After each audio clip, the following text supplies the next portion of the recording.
কিছুক্ষণের মধ্যে বোঝা যাবে। নবান্নের উপর থেকে, নবান্নের ভিতর থেকে আমাদের সঙ্গে রয়েছে সোমরাজ। সোমরাজ, ভিতরের কি ছবি দেখতে পাচ্ছ তুমি? দেখো, ইতিমধ্যেই সব প্রস্তুতি নিয়ে রাখা হয়েছে এবং লাইভ স্ট্রিমিং এর জন্য যে প্রস্তুতি নিয়ে রাখা দরকার সেই প্রস্তুতিও নিয়ে রাখা হয়েছে। তোমাকে যেটা বলছিলাম যে জুনিয়র চিকিৎসকদের সঙ্গে আলোচনা করে নেওয়া হবে এবং তারপরে কেন জুনিয়র চিকিৎসকরা চাইছেন লাইভ স্ট্রিমিং সেই বিষয় সম্পর্কে জানতে চাওয়া হবে এবং তারপরে গোটা বিষয়টি সিদ্ধান্ত নেওয়া হবে। ইতিমধ্যেই জুনিয়র চিকিৎসকরা এসে পৌঁছেছেন এবং তাদের এক এক করে নবান্ন সভাঘরের ভেতরে ঢোকানো হচ্ছে। মূলত নবান্ন সভাঘরে ঢোকার যে প্রোটোকল, সেই প্রোটোকল মেনেই যারা জুনিয়র চিকিৎসকরা এসেছেন তাদেরকে ভেতরে ঢোকানো হচ্ছে।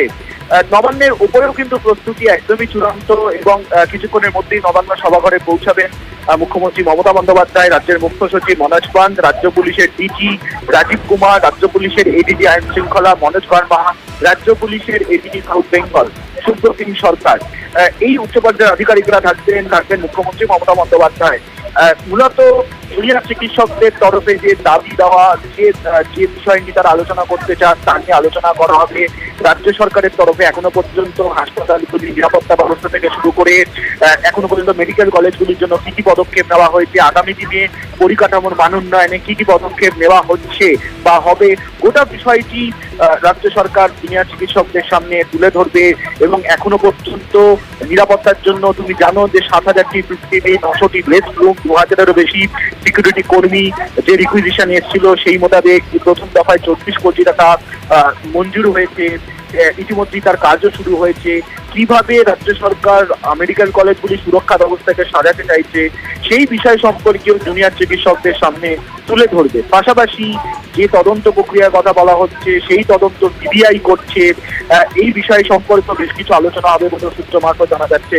ফলত জুনিয়র চিকিৎসকদের যে হাসপাতালগুলিতে সিকিউরিটি ছিল, দাবি ছিল, সেই বিষয় সম্পর্কে রাজ্য সরকারের তরফে বিস্তারিত তুলে ধরা হবে। ইতিমধ্যেই তার প্রস্তুতি চূড়ান্ত।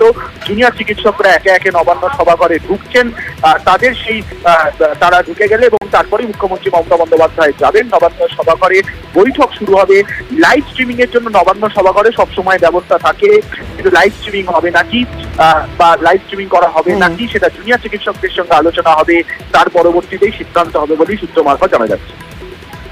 আবির রয়েছেন আমার সঙ্গে অপসহকর্মী। আবির, এখনো পর্যন্ত কেউ তো ভিতরে ঢোকেননি, বাইরে অপেক্ষা। কিসের অপেক্ষা? আসলে ওই সিদ্ধান্তের জায়গাটায় কোথাও একটু সমস্যা হচ্ছে কি, যে 30 জনই ভিতরে যাবেন নাকি 15 জন যাবেন?